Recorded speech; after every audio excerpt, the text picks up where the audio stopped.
Oi pessoal, tudo bem com vocês? Sejam bem-vindos de volta ao canal. Para quem não me conhece, o meu nome é Bruno Vilas e hoje eu vou contar mais um caso para você. Se você está chegando por aqui agora e ainda não é inscrito no canal, eu já te convido a se inscrever no canal e ativar o sininho para não perder as notificações, porque assim todas as vezes que eu publicar um vídeo novo, o YouTube te avisa e você corre aqui para assistir comigo. Outra coisa, não esquece de me seguir nas redes sociais, @THEBrunoVilas, porque lá no Instagram eu sempre publico um Reels ou outro sobre algum caso que às vezes eu não trago aqui no canal, e além disso, toda vez que eu publico vídeo novo aqui no canal eu aviso lá nos stories. Então se o YouTube não te avisar, eu te aviso por lá. Então me segue lá no Instagram. Mas agora vamos para o que interessa e bora para o caso de hoje.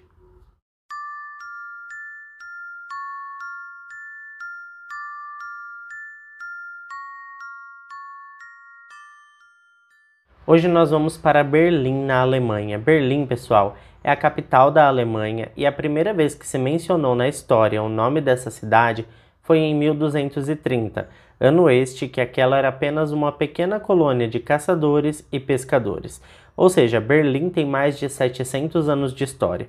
Mas enfim, vamos voltar agora para o ano de 2004, mais precisamente na cidade de Lichtenberg, porque foi nesse local que nasceu uma menina chamada Keira Gross.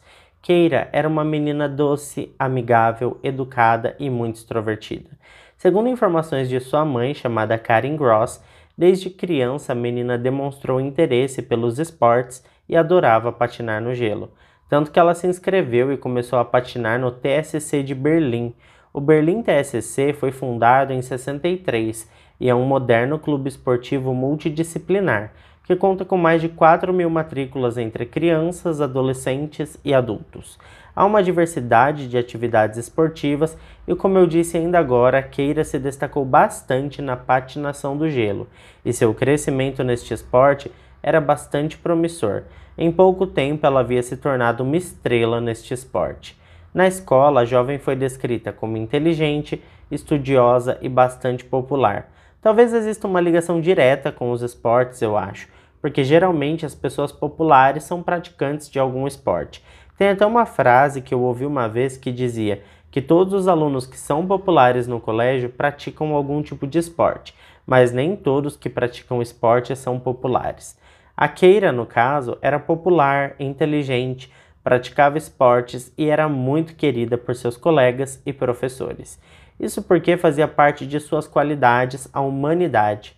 Ela era uma menina que sabia reconhecer a importância das pessoas e o valor individual de cada uma delas. Esse comportamento carismático e bastante empático fazia com que a menina não tivesse inimizades em seu colégio, e muito menos na vizinhança onde ela morava. E esse foi um dos motivos que deixou toda a comunidade alemã chocada com o que aconteceu no ano de 2018. Nós vamos então agora para o dia 7 de março de 2018. Neste ano, a jovem estava com 14 anos de idade e morava somente com sua mãe. Eu não encontrei nenhuma informação precisa a respeito do pai dela. As duas moravam em um apartamento na rua Plowner Street e contavam com a companhia de um cachorrinho bastante mimado pelas duas.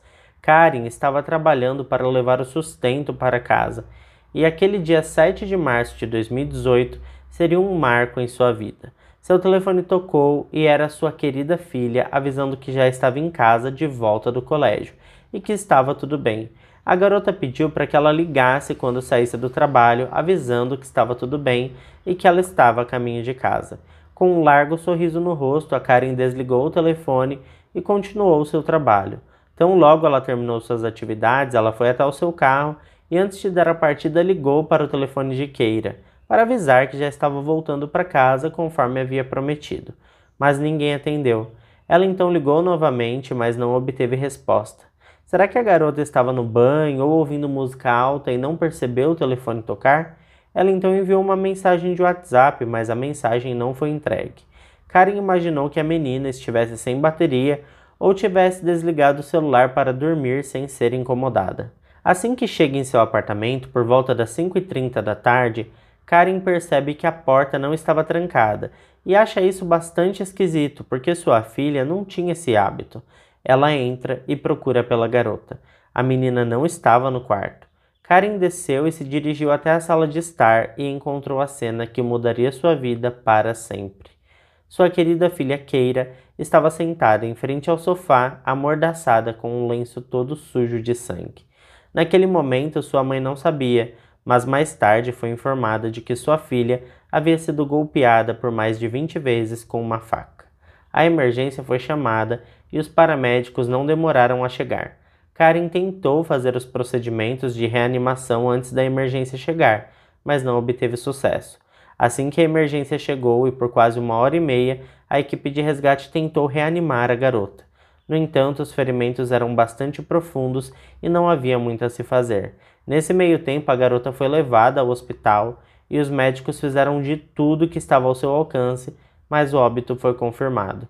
Quando recebeu a notícia de que sua filha não voltaria para casa, a Karen desmoronou e em seguida teve um desmaio e precisou ser socorrida. As autoridades policiais entraram em cena imediatamente e o estranho acontecimento foi entregue a uma comissão responsável por crimes de homicídio, que rapidamente começou a trabalhar no caso. Em poucas horas, todos os jornais da Alemanha e da Europa falavam sobre o misterioso falecimento de Keira Gross. O porta-voz da promotoria, Sr. Martin Stelner, deu entrevista e informou que a autópsia havia confirmado a suspeita de que a adolescente foi vítima de um homicídio. Naquele momento, ele não quis passar mais informações porque as investigações estavam começando. Para os investigadores, aquele era um dos casos mais misteriosos da história de Berlim. Uma equipe com pouco mais de 100 policiais deu início a uma varredura na área no dia seguinte em busca da arma do crime. Eles verificaram cada caixa na rua, olharam embaixo de cada carro, examinaram cada arbusto, mas não tiveram sucesso. Investigadores bateram de porta em porta por toda a vizinhança, mostrando uma foto da vítima. As autoridades esperavam obter informações sobre os últimos contatos da jovem e o último lugar que ela foi vista. Ao analisar as mensagens e redes sociais da garota, a polícia passou a acreditar que a vítima conhecia seu agressor. A polícia passou a acreditar que aquele crime tinha conexão com algum relacionamento da garota. Aliás, um vizinho relatou que tinha ouvido uma briga e fortes batidas de portas. Karen juntou todas as forças que tinha e foi à luta. Encontrar o responsável pela morte de sua filha se tornou um objetivo de vida para ela. Os rumores de que a própria garota havia feito aquilo foram prontamente combatidos pela mãe. Ela deu diversas entrevistas para jornais importantes e afirmou que sua filha amava viver, tinha diversos projetos e sonhos a serem realizados e que estava feliz e radiante. Ela não sofria de nenhuma doença e não havia qualquer hipótese dela mesma tirar sua própria vida. Mas um fato curioso elevou as especulações sobre o caso de Keira a níveis nunca vistos antes. Na parte da tarde do dia seguinte a seu falecimento, surgiram mensagens sobre o caso utilizando a hashtag Keira no Instagram e também no Facebook. E essas postagens sugeriam que foram imigrantes que cometeram aquele crime horrível. Embora o assassino ainda fosse desconhecido, pelo fato de a arma do crime ter sido uma faca, muitos internautas concluíram que um alemão jamais cometeria um ato como aquele. Essas hashtags ganharam força na internet e a coisa meio que saiu do controle. Tudo isso tinha a ver com a decisão da chanceler Angela Merkel de aceitar centenas de milhares de refugiados no verão de 2015. Isso porque, quando ela tomou essa decisão, foi bastante criticada por membros da extrema-direita da Alemanha, tanto que os apoiadores conseguiram que o partido de extrema-direita alternativa para a Alemanha, com a sigla AfD, entrasse no parlamento alemão como o terceiro maior partido em setembro de 2017, ou seja, a população estava dividida entre aqueles que apoiavam e os que não apoiavam as políticas imigratórias da Alemanha naquele momento. Para inflamar ainda mais a opinião pública, a morte de Keira ocorreu após 2 outros assassinatos bastante polêmicos na Alemanha. Tratavam-se de Maria e uma garota chamada Mia. A Maria Landenburger era uma estudante que foi assassinada em 2016 por um refugiado do Afeganistão. Já a Mia era uma menina de 15 anos que foi morta em 2017 pelo ex-namorado também afegão na cidade de Kendal. Alguns sociólogos alemães disseram em entrevista que houve um aumento no crime cometido por imigrantes na Alemanha desde 2015. Eles alegaram que um dos motivos poderia ser a alta proporção de refugiados que são jovens e do sexo masculino. De acordo com essas declarações, os jovens cometem mais crimes do que qualquer outro grupo demográfico. Todas essas declarações, juntamente com os populares, bombardeou a internet com hashtags ofensivas e muitos pais disseram que não permitiriam que suas filhas namorassem imigrantes, principalmente afegãos. Toda a mídia passou a dizer que um alemão não seria capaz de fazer o que foi feito com a pobre garota. No dia 11 de março de 2018, ou seja, 4 dias após o assassinato de Keira, a polícia anunciou que prendeu um menino de 15 anos de idade. A princípio, a origem étnica e religião do garoto não foram revelados ao público, e como já é de se esperar, essa decisão levou a internet à loucura. Um representante estadual do partido de extrema-direita em Berlim usou o Twitter para fazer uma postagem perguntando por que a origem do assassino não havia sido divulgada. A mídia entrou no jogo e o editor-chefe do tabloide mais popular da Alemanha pediu que fossem reveladas todas as informações sobre o autor do crime. Eu nem preciso dizer que várias pessoas teorizavam que informações importantes estavam sendo ocultadas do público para encobrir as evidências de uma onda de crimes efetuadas por imigrantes. Bom, pessoal, a coisa fugiu tanto do controle que até uma acusação seríssima ganhou as manchetes e páginas da internet. Lutz Beckmann é uma personalidade influente na mídia e social da extrema-direita. Ele também é o fundador de uma organização anti-islã conhecida em toda a Europa. Eles se autodeclaram os europeus patrióticos contra a islamização do Ocidente. Lutz fez uma postagem online dizendo que sabia a identidade do suspeito. Ele afirmou que o culpado era um muçulmano checheno e ex-refugiado. Muitos muçulmanos da Chechênia imigraram para a Alemanha ao longo da história. Sem qualquer cerimônia, Lutz Beckmann postou uma foto do garoto na internet. Ele escreveu o nome completo do menino e publicou em todas as suas redes sociais possíveis. As postagens foram desenfreadamente compartilhadas, mas havia somente um erro nesta história. Aquele garoto não era o culpado. O menino que Lutz Beckmann havia acusado não havia nada a ver com o crime, e como as postagens não paravam de crescer na internet, o menino cancelou todas as suas redes sociais. As autoridades fizeram uma publicação desmentindo Lutz e também postaram um print da tela na qual ele acusava o garoto e escreveram um grande fake news por cima. Fake news, pessoal, é o nome dado ao compartilhamento de notícias falsas e mentirosas na internet. Após esse escândalo, Lutz foi procurado por diversos jornais alemães e estrangeiros para se pronunciar, mas ele recusou a prestar esclarecimentos. Eu não sei dizer se também acontece em todo o resto do mundo, mas na Alemanha os parentes da vítima têm direito de ser representados por advogados durante todo o processo judicial. A Karen contratou Roland Weber, um renomado advogado criminal, para representá-la neste processo. Mas quando a polícia anunciou que prendeu um garoto, ela não pôde deixar de ir até a delegacia e não acreditava no que estava vendo. Ela conhecia aquele garoto e ele era um dos melhores amigos de sua filha. Talvez eles até tivessem tido uma afinidade em algum momento e fossem um paquerinha um do outro. O menino preso não era refugiado nem muçulmano, como tinha afirmado Lutz Beckmann.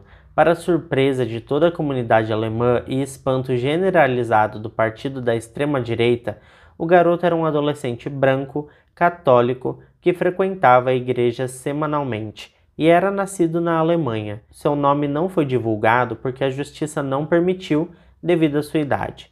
Ele recebeu um nome falso e a mídia passou a chamá-lo de Heinz. Eu não sei se existe algum significado para esse nome, eu até cheguei a pesquisar, mas as informações que eu encontrei indicam que esse é apenas um nome próprio. Se alguém que mora na Alemanha tiver alguma informação sobre isso, tipo se é um nome que significa alguma coisa, deixa pra gente nos comentários, por gentileza. As autoridades chegaram até Heinz quando periciaram os eletrônicos de Keira. Eles observaram que as mensagens trocadas entre os dois naquela semana nas redes sociais eram bastante incomuns, e o tom utilizado pelo jovem era bastante ameaçador. Quando foi interrogado pela primeira vez, Ele contou à polícia uma história bastante estranha. Ele disse que a jovem queria tirar sua própria vida e teria suplicado para que ele fizesse isso por ela ou ajudasse de alguma maneira. Quando a ajuda de uma terceira pessoa, pessoal, nesse caso, é chamado de suicídio assistido. Bom, como já sabemos, o comportamento de Keira com amigos e familiares não indicava que ela estava planejando fazer nada disso. Muito pelo contrário, ela estava cheia de planos para o seu futuro.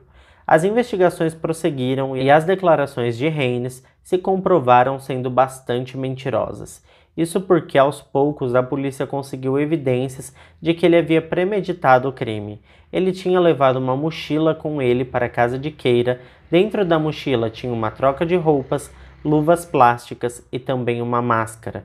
Quando os investigadores interrogaram parentes e amigos do jovem, alguns de seus colegas de escola contaram à polícia que nos dias anteriores do crime, Haynes havia contado detalhadamente seu plano para aquele dia. Inclusive, ele teve a audácia de ligar para um desses amigos minutos após deixar o local do crime e confirmar o que ele tinha feito. As autoridades protocolaram a acusação formal contra o jovem e o julgamento começou poucos meses depois. Karen Gross esteve presente em todos os dias do julgamento. O acusado sentou-se com sua mãe no outro lado do tribunal.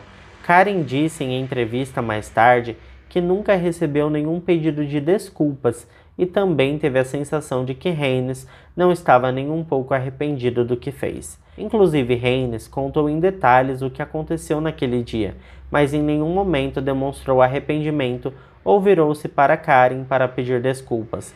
Ele contou tudo de forma bastante tranquila e natural, como se estivesse descrevendo um simples roubo de carro, por exemplo.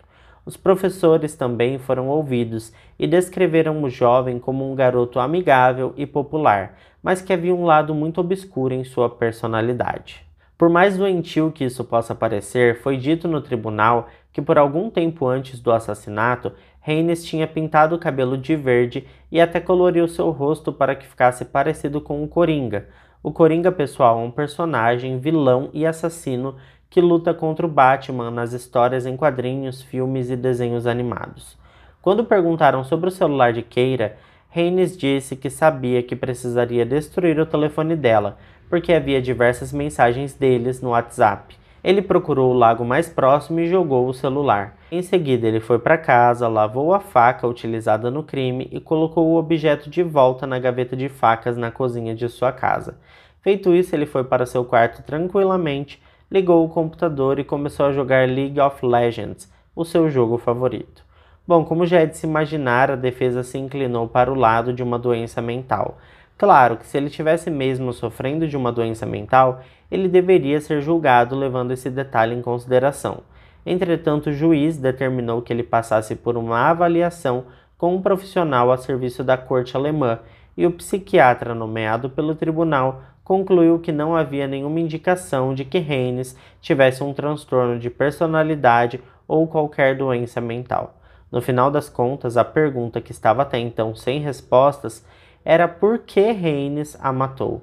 Ele finalmente respondeu e a resposta foi que a pobre Keira foi morta apenas por diversão, porque Haynes acordou naquele dia com vontade de tirar a vida de alguém para ver como seria, e assim foi feito.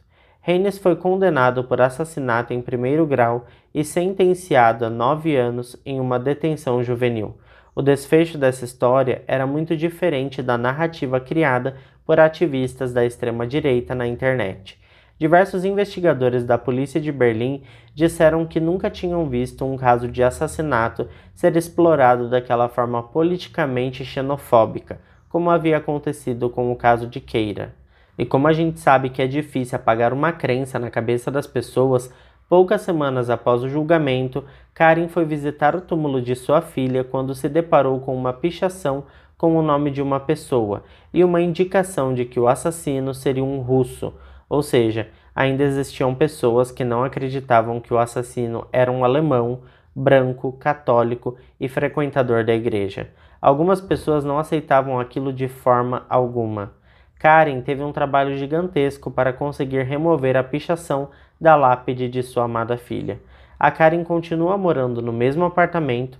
Para ela, aquela é a forma que ela encontrou de se sentir perto de sua garotinha. Além disso, ela começou a fazer patinação no gelo para que possa cada dia mais sentir a presença de sua filha e que não enlouqueça completamente. Bom, quem acompanha o canal sabe que nem sempre a melhor amiga é, na verdade, a melhor amiga. Eu vou deixar a indicação de alguns casos para vocês de pessoas que se diziam amigas de verdade, mas no final das contas, os fatos demonstraram que de amiga mesmo não tinham nada. Agora eu quero saber de vocês. Vocês acham que a pena dele foi justa? Vocês acham que quando ele for liberado dessa prisão juvenil ele não vai representar mais nenhum perigo à sociedade? Deixa a opinião de vocês aqui para mim nos comentários. E se você chegou comigo até aqui, eu peço que você já deixe o seu like, que me motiva muito a continuar trazendo esse tipo de conteúdo aqui para vocês. Bom, pessoal, esse foi o caso de hoje. Eu fico por aqui e até o próximo vídeo.